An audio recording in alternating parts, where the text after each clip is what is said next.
যুব প্রেরণা শান্তিরবাজার শাখার সমাজকর্মীর উদ্যোগে এক অসহায় বৃদ্ধাকে ওনার পরিবারের লোকজনের হাতে তুলে দেওয়ার প্রয়াস চালানো হচ্ছে। ঘটনার বিবরণে জানা যায়, বুধবার রাত আনুমানিক ৮ ঘটিকায় শান্তিরবাজার জেলা হাসপাতালের কর্মী থেকে যুব প্রেরণা সামাজিক কর্মীরা জানতে পারে রতীশ নামে এক বৃদ্ধ ব্যক্তিকে শান্তিরবাজার দমকল বাহিনীর কর্মীরা চিকিৎসার জন্য শান্তিরবাজার জেলা হাসপাতালে দিয়ে আসে।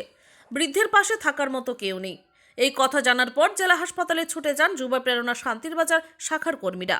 সেখানে গিয়ে ওনারা অসহায় বৃদ্ধার পাশে দাঁড়ান। ওই বৃদ্ধ লোককে স্নান করিয়ে নতুন পোশাক পরিয়ে দেন। ওনারা চিকিৎসকের সঙ্গে কথা বলে জানতে পারে বৃদ্ধার তেমন বেশি শারীরিক সমস্যা নেই। কিছুদিন চিকিৎসা পরিষেবা গ্রহণ করলে বৃদ্ধ ব্যক্তি সুস্থ হয়ে উঠবে।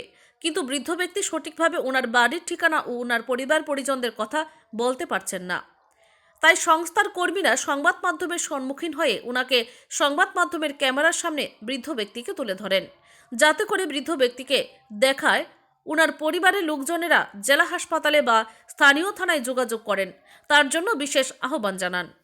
Bureau report, Tripura news Bangla. নমস্কার সবাইকে। আমি যুব প্রেরণা শান্তিরবাজার শাখার একজন সমাজকর্মী। তো কালকে রাত্র প্রায় 8টা নাগাদ আমরা হসপিটাল কর্তৃপক্ষ থেকে জানতে পারি এনার নাম হচ্ছে রতীশ নম। এনাকে ফায়ার সার্ভিস ডিপার্টমেন্ট হসপিটালে ড্রপ করে দিয়ে গেছেন ট্রিটমেন্টের জন্য।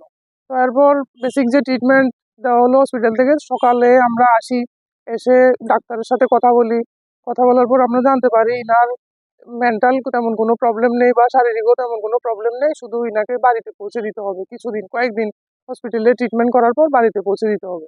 এখন আপনাদের কাছে আমার বিশেষ অনুরোধ, আপনারা যদি এনাকে চিনে থাকেন বা এনার বাড়ির লোকের সাথে কোনো ধরনের কন্ট্যাক্ট করতে পারেন, তাহলে শান্তিরবাজার বা বিলোনিয়া থানায় যোগাযোগ করুন বা শান্তিবাজার ডিস্ট্রিক্ট হাসপাতালেও যোগাযোগ করতে পারেন।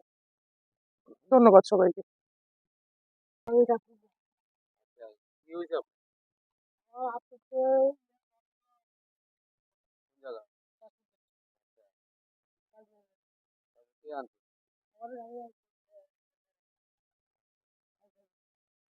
কে কে আছে?